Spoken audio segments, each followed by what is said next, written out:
Ej, hvor er jeg bare træt af at skrive og læse alting på papir. Jeg smider det alligevel altid væk, og jeg lærer ikke dårligt læse, hvad jeg skriver. Det er næsten spild af tid at lave lektier. Hvis bare der var noget, der var smartere. Ja, lad mig nu se. Jeg tror, at vi giver de kære elever 3 siders geografi for.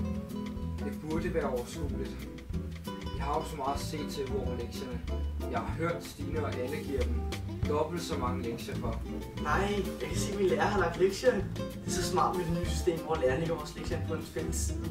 Så der er ingen papir eller ark, der bliver væk. Det er simpelthen så smart. Hvis man er syg, er lektierne så nemme at komme til at få fat på. Lysten til at lave lektier på bare i vejret, når det er så nemt at lige til. Alle skoler burde have dette system. De synes sparer rigtig meget papir, ved det hele foregår online. De skåner miljøet, så vi hverken skal fælde skove eller spille så mange penge på hæfter og andre ting, der alligevel bare bliver væk.